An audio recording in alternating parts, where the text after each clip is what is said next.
Hey, welcome back to Girlfriend Let Me Tell You the podcast because I've got something to say. On my podcast, I share personal stories and experiences that relate to most single Black mothers.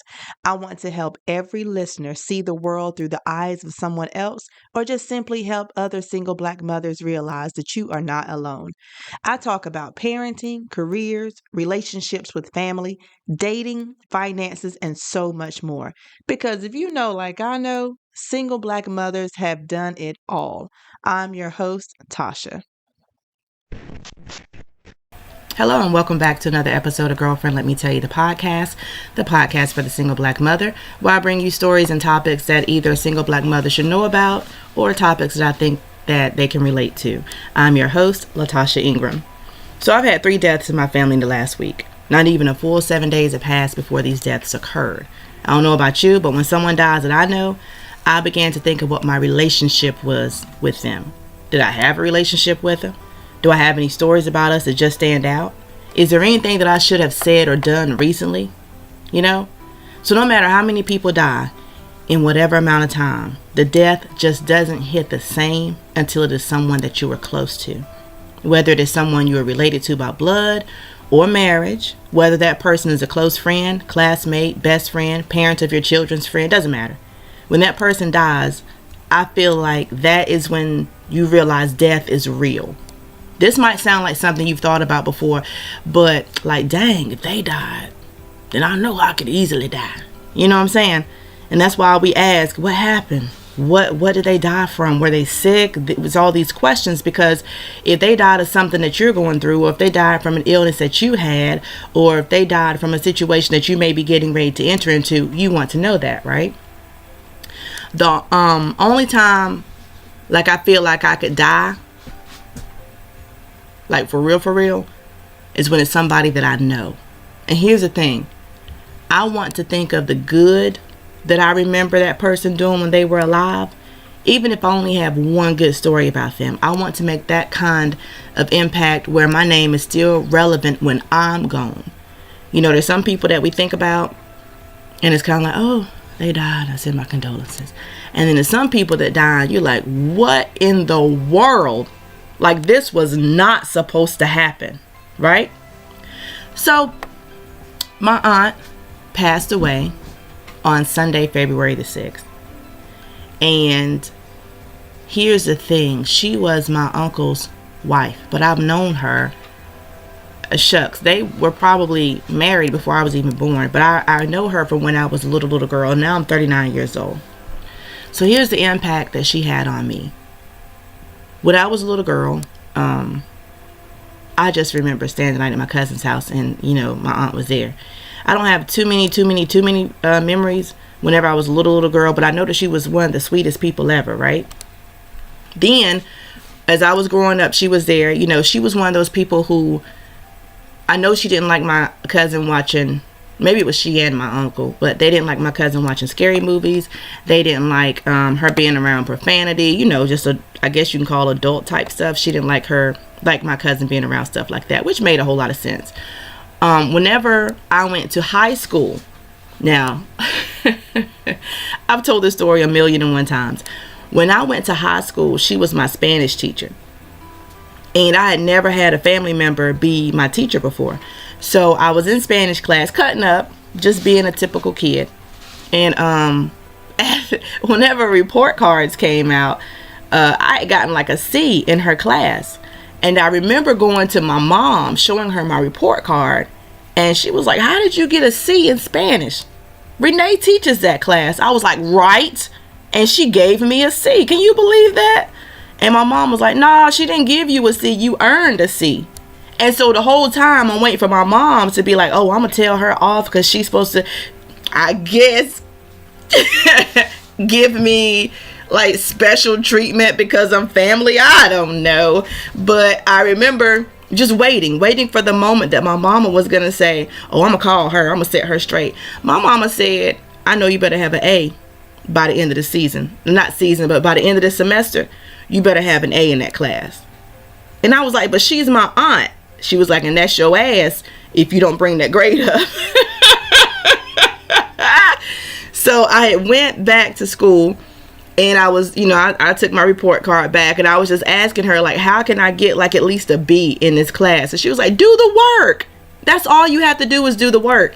And I was like, can I get some extra credit? She was like, extra credit is not needed if you do the work. Like, you can easily just pull that grade back up. So I remember that from her. She treated me like everybody else. She treated me fairly. That was a good sign that she treated everybody fairly in my mind. Now, I'm going to stick with that because she was a good woman. She treated everybody fairly. My cousin, who was her nephew, who lived with her, he had to do the work too. So it's not like she was picking on me, which she wasn't picking on me anyway. I just wasn't doing the work. But move forward. So when I was in high school, my mom had a boyfriend, and I did not like this man. And there's a lot of reasons why I didn't like him. But just to set the record straight, just not to have y'all minds wondering like, oh my gosh, what happened? Why didn't she like him? I didn't like him because he was arrogant. I didn't like him because he brought his 3 kids. Now, I'm an only child. He brought his 3 kids up to stay with us 2 summers in a row. And my mom was doing all the work to take care of all of us, right? And so I didn't like him. I didn't like the way I was treated. I felt like I was on the back burner when these kids were here. I felt like my mom put me on the back burner when he was around. So I just didn't like life at the time. So I had this conversation with my aunt, Renee. I had a conversation with her, and I was telling her, like, I don't like my life. I don't like being here. I don't like anything that's happening right now. And she had a deep conversation with me about my purpose, why I'm here, why it's great to be alive, why I need to, have some dreams, have some goals, go chase those goals. Just think about you right now. Keep in mind, you're only I was probably either 15 or 16. And she was like, you only have a year or 2 left of high school, and then you're an adult. You can go on and do all these things you want to do. You've been here for 15 years. Another 2 years is not going to hurt you. You'll be okay. She had that talk with me. Okay, fast forward again. When I guess I was like 22, 23. I don't know how old I was. But in the year 2006, I had moved to Houston, Texas to live with my cousin. At the time, my Aunt Renee was living in Victoria, Texas with my uncle. Now, not to take away from my uncle, he is very inspirational. He is very motivational. I know he loves me. He has been there for me a whole lot of times throughout my life. So I don't want to make it seem like she was the only person who was there, but this is about her. This moment is about her, okay? So when I had moved to Texas, to Houston, Texas to live with my cousin, it didn't work out. And if I'm not mistaken, I moved to Houston in January. It was like the middle or end of January or beginning of February. It was around that time. But I know I came back home like around May or June. So I was only in Texas for like 5 months. After my cousin and I decided not to live, I decided I didn't want to live with her anymore. I was on my way back to my mom's house in Tennessee. So I had packed up my car and everything, like I'm driving home. You know what I'm saying? And my uncle had called and he was like, hey, have you gotten off the plane yet? Let me back up. I skipped a whole section. So in April 1st, I think it was like April. Yeah, around April, because my great grandmother was celebrating her 100th birthday. So I had flown home. And whenever I flew back, my cousin was supposed to pick me up from the airport. And I told her my flight was landing around 3 or 4, whatever time it was. And you're not supposed to have your phones on when you're on the plane. And this is 2006. So whenever I got off the plane, she had left me a voicemail saying, oh, you're not answering your phone, so you must have a ride home. I don't know what that was about. That's neither here nor there. Anyway, I had to catch a cab home, and it cost me $20 to go like 10 minutes away. So first time ever catching a cab, and I was upset. I was very upset. So when I got to the apartment, when I tell you I threw everything that I brought back into my car. I had the back seat full. I had the trunk full. I had everything that I had brought to Texas like a couple months before. I had all that in my car, and I was on my way to Tennessee. So I had driven like an hour or 2 towards Tennessee. Here's the crazy thing, y'all. I was so determined to get home. I think I only had like $100. $100 was not going to feed me and get me back to Tennessee because it was a 14.5-hour drive. $100 worth of gas is not going to get you 14.5 hours. It's just not. Anyway, I was driving home, and my uncle just happened to call me. And he said, hey, did you make it in yet? And I said, yeah, I'm on my way home. He said, okay, well, let me know when you get there. And I was like, no, I'm on my way to Tennessee. And he said, no, there's so much that Texas has to offer. Turn around and come stay with us. And I was like, are you sure? He was like, yeah, come on, which was good because keep in mind, I don't have 14 and a half hours worth of gas. So I drive back. So now it's 4 hours to get to Victoria because Victoria is like 2 hours from Houston. But I've driven 2 hours the other way. So now I'm driving 4 hours back to Houston. I get to my uncle's house. He welcomes me into his home, he and his wife, which is my aunt. I get to their house. I'm staying there. My uncle helped me get a job because I think I had started working at IHOP and I didn't like it anymore. So he got me a job at McDonald's. At this time, I'm like 22, 23, 24, whatever age I am. While I was there, my aunt, again, being the person she is, she comes to me and she says, so what do you want to do with your life?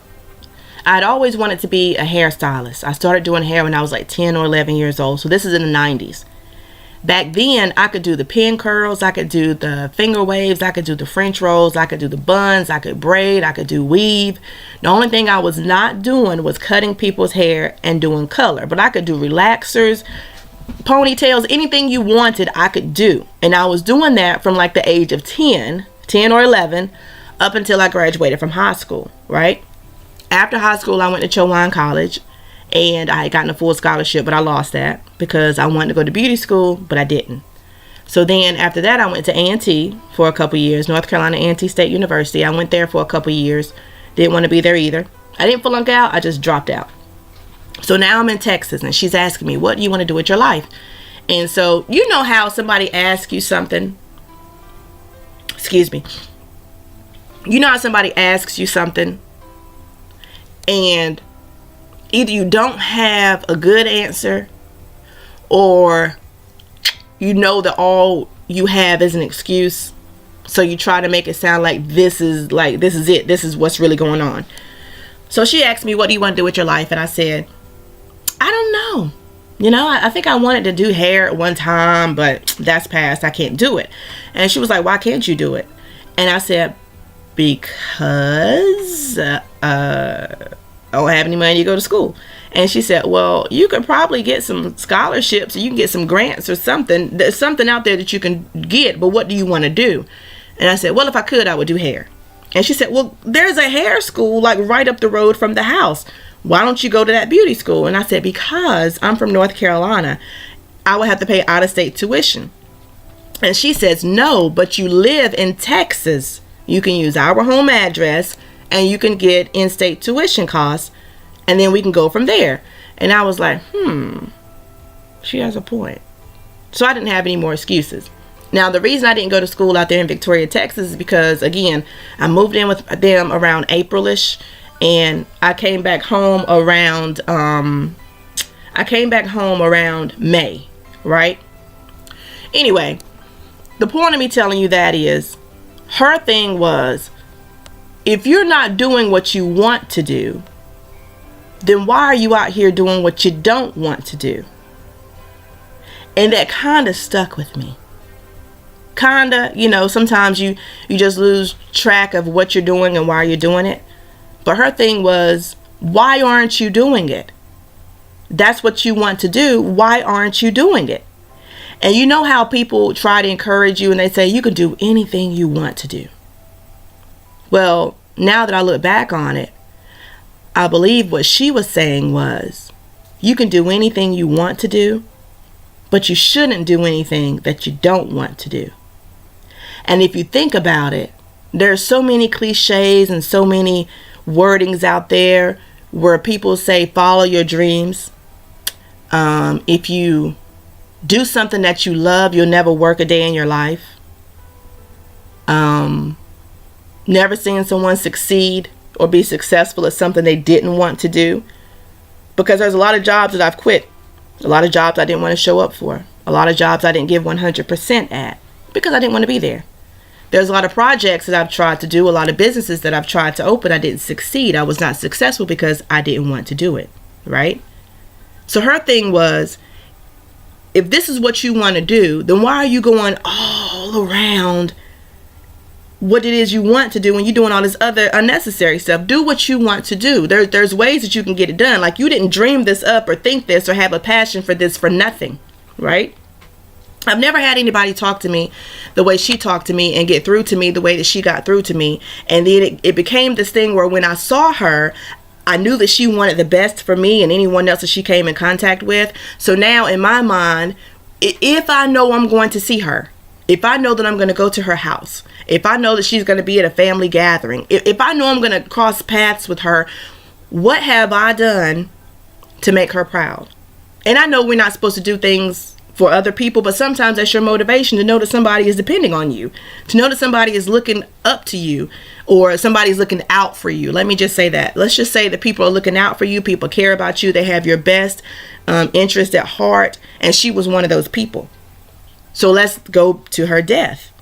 When she died, it was like, oh no, she can't be dead yet. She can't be dead yet. I don't care that she was sick for all these years. I don't care that she was in the hospital. She can't die right now. There's so much that me, as well as other people, I'm pretty sure, people she's touched, I'm pretty sure we're still doing things to make her proud. We're still doing things that we wanted to tell her about. There's still some good stories that we wanted to tell her. She can't die right now. And it's selfish of me to think that she was living for me. But at the same time, now is not a good time. It's just not a good time, So let's go on to talk about the actual funeral. The day before she passed away, there was another funeral for a family member of mine. It was one of my elderly cousins, and she had passed away the day after Renee. So Renee passed away on Sunday, Sunday, February 6th, and Miss Grace passed away Monday, February 7th. But Miss Grace had her funeral on Friday because her husband is a pastor, and he was actually, when my Aunt Renee passed away, if I'm not mistaken, she wanted him to be at the funeral, but his wife's funeral was the day before, so that didn't happen. When I was at the after Miss Grace's funeral on Friday, I went to the funeral home to view Renee's body. Let me tell y'all this too. I haven't been to a funeral since 2015, 2016. Back then, I was like, I'm not going to no more funerals until it's a funeral that I absolutely feel like I need to be at. Here we are, 2022. So whenever I went to the funeral home to view the body, she had this look on her face. You know how when someone dies, people say, oh, they look just like themselves. Look like they were sleeping peacefully. Look like they were just sleeping. That's not what she looked like to me. When I walked up to that casket to view her, tears just started falling. Because her face looked like, the expression looked like, I done told y'all what y'all need to do. Y'all know what y'all supposed to be doing. My job here is done. Go do what it is that you're supposed to be doing. Like, that's what her face just looked like. It was saying, hey, I did what I was supposed to do. Everything that I was supposed to do, during my time on earth, I did it. Now what you gonna do? And it was so metaphorical to me, because I started crying like, how the fuck? How did I've been lacking, I've been making excuses. I've had these barriers in front of me. Some of them I created for myself. Some of these hard times I created for myself, because we get lost along the way. Sometimes we don't forget what we're supposed to be doing. We just kind of slack off a little bit. But her face was saying, hey, I wiped my hands clean of it. I came here to serve. I came here to motivate. I came here to inspire. I came here to talk to people. I came here to get people on the right track. I gave y'all some good insight. I gave y'all some good information. I led you to water. Can't make you drink. I did what I was supposed to do. So again, it's selfish of me to say, oh, I need her here so that I can make her proud. I need her here so that I can tell her all these good stories. No, she did what she was supposed to do. And how do I know she did what she was supposed to do? Because we're still out here trying to make her proud. We know what she expected of us. I know what she expected of me. And if I was where I feel like I'm supposed to be in life, then when she died, it probably wouldn't have hurt so bad, you know? Because I could have said, oh, Renee passed away. Oh, I send my condolences. Like, I did what I was supposed to do. You know what I'm saying? I somehow, I just feel like, here's another metaphor, another way to think of it. You know how they say stop waiting for people to get their minds together, stop waiting for people to do what they're supposed to do? Let me tell you something. She would have been here for another 1,000 years waiting for people to do what they were supposed to do. It's not her responsibility to make sure we do it. It's her responsibility, or it was her calling. That's it. It was her calling to make sure that we knew, or we had, you know, some kind of mindset to know what we were supposed to be doing. So in closing, I want to tell my aunt, Della Renee Barrett Ingram, I love you. I miss you. And I'm going to do my best moving forward. Y'all have a great day. And anything that you're dealing with right now, if this episode made you think about somebody, living or deceased, that you feel like you may want to make proud, or somebody that inspired you, let all of that come back. Let all that come back to you to get you back on the track of where you're supposed to be and what you're supposed to be doing. We haven't failed. We're still alive. We're still breathing. So we still have time. How much time, I don't know. But if you have a purpose, if you have a passion, if you have a dream, if you have a goal, if you have anything that you know you're supposed to be doing, get it done. Because time doesn't wait for anyone. All right? I love y'all. Take care. And girlfriend, you've got this.